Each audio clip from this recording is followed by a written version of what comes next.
اتوار کو ملک بھر میں بھرپور احتجاج کی کال۔ خبردار، ایسا سوچنا بھی مت۔ کور کمانڈرز کانفرنس کا دو ٹوک سخت ترین اعلامیہ اور 9 مئی کے واقعات کے کرداروں کو ہم نہیں چھوڑیں گے، اس پہ بات کرتے ہیں۔ بسم اللہ الرحمن الرحیم۔ بریکنگ آلویز کے ساتھ ناظرین، میں ہوں فیصل سعید۔ امید کرتا ہوں آپ جہاں بھی ہوں گے رب تعالیٰ کے پناہ عافیت سے ہوں گے۔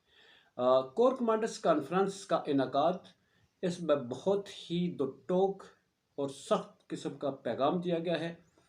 وہ پیغام کیا ہے، اس میں کیا کیا مسئلے ہیں، اس میں سوشل میڈیا کو لے کر، ملکی میڈیا کو لے کر، اور جو کچھ اس وقت فوج کے خلاف بیان بازی ہو رہی ہے، اس کے نتائج کیا نکلنے والے ہیں، اس پہ بات کریں گے۔ 9 مئی کے واقعات کے حوالے سے جو ہے بڑا سخت میسج دیا گیا ہے، اور دوسری طرف آج بڑے احتجاج کی کال دی گئی ہے جی، سخت ترین احتجاج ہے۔ اس میں الیکشن کمیشن جو ہے وہ اس کا کردار کیا ہے، اس نے ایسا کیا کر دیا کہ اب ایک پورے ملک میں احتجاج کی کال دے دی گئی۔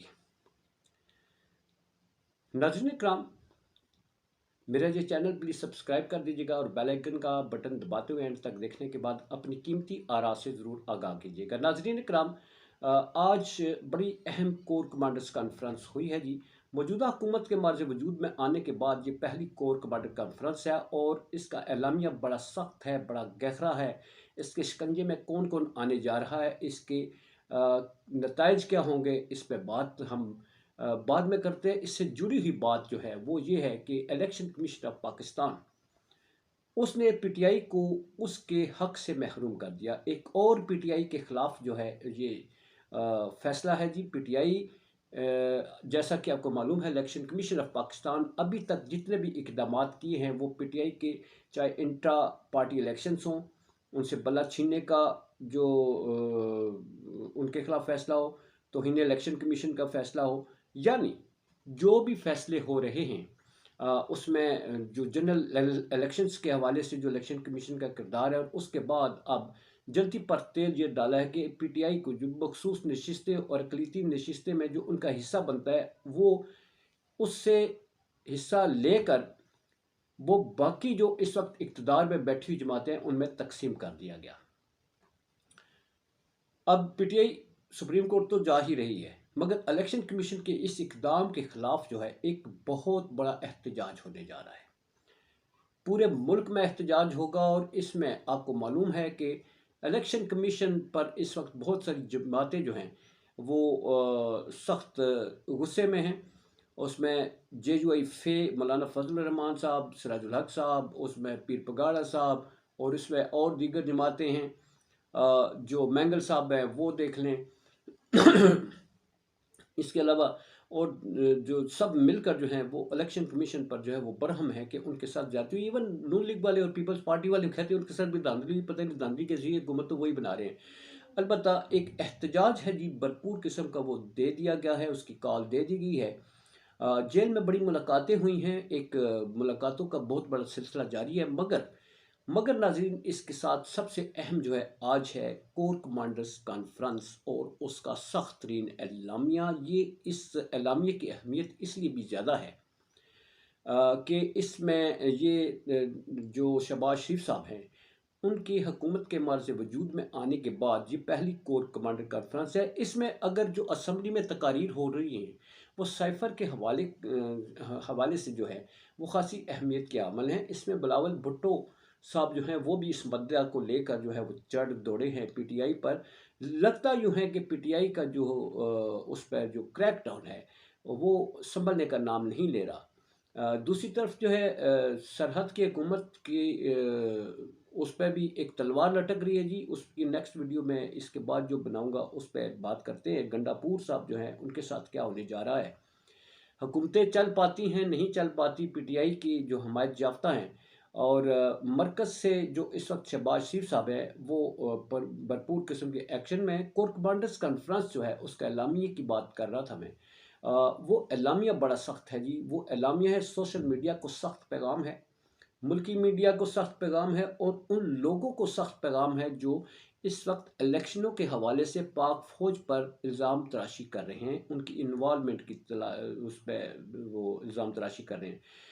اعلامیے کا اہم ترین جو ہے وہ میں کچھ پوائنٹ آپ کے سامنے رکھتا ہوں. اس میں ایک تو یہ ہے کہ فوج نے پرامن انتخابات کے انعقاد کے لیے آئین کے مطابق دیے گئے مینڈیٹ کے ساتھ لوگوں کی جانوں کی حفاظت کرتے ہوئے اپنا کردار بھرپور طریقے سے ادا کیا.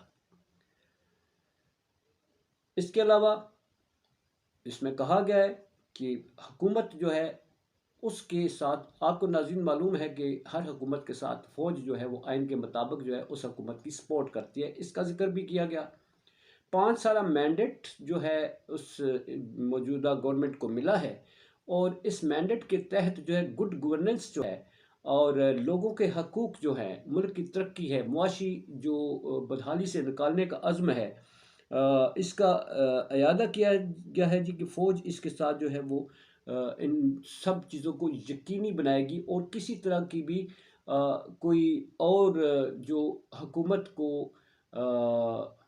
کمزور کرنے کے لیے، ملک کو کمزور کرنے کے لیے اور ترقی کی راہ میں رکاوٹ ڈالنے کے لیے کسی طرح کی کوئی بھی جو ہے وہ حرکت برداشت نہیں کی جائے گی. سوشل میڈیا پہ فوج کے کردار کو جو ہے وہ مشکوک بنایا جا رہا ہے اور اشتعال دلایا جا رہا ہے، اور یہ اشتعال جو ہے اس میں یہ کہا گیا ہے کہ لوگوں کے جذبات جو ہیں وہ مشتعل کیے جاتے ہیں، اور اس کے لیے کہا جاتا ہے کہ سوشل میڈیا کا سہارا لیا جا رہا ہے. انہوں نے کہا کہ احتجاج کے لیے متعلقہ فورم موجود ہے، وہاں جا کر وہاں پر اپنے جو ہے وہ آپ شکایات اور اس کے حل کے لیے جو ہے وہ آپ رجوع کر سکتے ہیں. مگر سوشل میڈیا، ملکی میڈیا کا جو استعمال ہے پاک فوج اداروں کو اور ملک کے خلاف جو گھناؤنے قسم کی جو اس وقت مہم چلائی جا رہی ہے، وہ کہتے ہیں یہ ہرگز برداشت نہیں کی جائے گی. دو ٹوک پیغام دیا گیا ہے کہ ایسے لوگوں کو کسی طرح سے بھی معاف نہیں کیا جائے گا، اور ساتھ ہی اس بات کا پیغام دیا گیا ہے کہ 9 مئی کے واقعات میں ملوث کرداروں کو کسی بھی طور پر معاف نہیں کیا جائے گا. انہیں قانون کے مطابق جو ہے وہ سزا دی جائے گی، جس میں شہداء کی فیملیز کے شہداء کی بے حرمتی کی گئی، اور شہداء کی فیملی کو جو ہے وہ انہیں ان کے دل دکھائے گئے.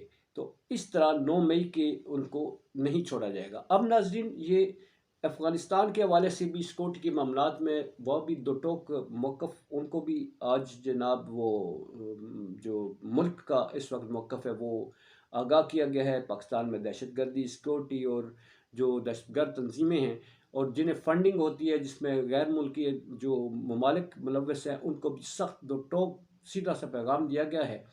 اب بات یہ ہے جی کہ اس وقت جو الیکشن کمیشن کی نتیجے میں جو اس وقت ملک میں ہو رہا ہے، اسمبلیوں میں ایک بھرپور احتجاج جاری ہے، سڑکوں پر لوگ ہیں. اس میں ایک پی ٹی آئی ہی، پہلے تو ایک پی ٹی آئی ہی تھی، مگر اب اس میں شامل باقی جماعتیں بھی ہیں جو الیکشن کو لے کر اپنے تحفظات کا اظہار کر رہی ہیں، اور فارم 45 اور 47 کا جو ہے وہ معاملہ جو ہے وہ الیکشن کمیشن سے نکل کر عدالتوں میں جا پہنچا ہے. اس کے فیصلے آئے بغیر کہ کون صحیح جیتا کون صحیح ہارا، وہ ایک حکومت بھی تشکیل دے دی گئی ہے.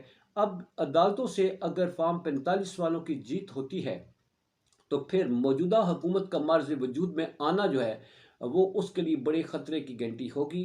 اب ان معاملات کو دبانے کے لیے جو ہے وہ کیا کچھ کیا جاتا ہے کہ احتجاج بھی نہ ہو اور کوئی بولے بھی نہیں، اور جو اپنے حق کے لیے اس وقت سڑکوں پر آ رہے ہیں، جو کہتے ہیں کہ الیکشن جو ہے وہ مینیپولیٹڈ تھا اور اس میں ریگنگ دبا کے ہوئی ہے، ثبوت لوگوں نے اٹھائے ہوئے ہیں. اب ان لوگوں کو یہ کس طرح سے کنٹرول کیا جائے گا، ان معاملات کو کیسے حل کیا جائے گا. مگر پاک فوج جو ہے وہ ایک لیڈنگ رول ادا کرنے جا رہی ہے جی. گڈ گورننس میں ان کا بہت زور ہے، اور ملک کی ترقی ان کا عزم ہے. لوگوں کو ان کے حقوق دلوانا اور ان کو آسانی فراہم کرنا، یہ پاک فوج اس سلسلے میں کمر بستہ ہے جی، اور موجودہ حکومت کو ساتھ دے گی. مگر تجزیہ کار کہتے ہیں کہ پاک فوج کا لیڈنگ رول ہوگا اس حکومت کو چلانے میں. 5 سال کا مینڈیٹ ہے، اس میں کسی طرح کا رخنا اندازی نہیں کرنے دی جائے گی. اب اس میں کیسے چلتا ہے، ماحول کیسے بنتا ہے، آگے آگے دیکھیے. وقت بڑا کروشل ہے، لوگ سڑکوں پر ہے. پاکستان زندہ باد، پاک افواج پائندہ باد.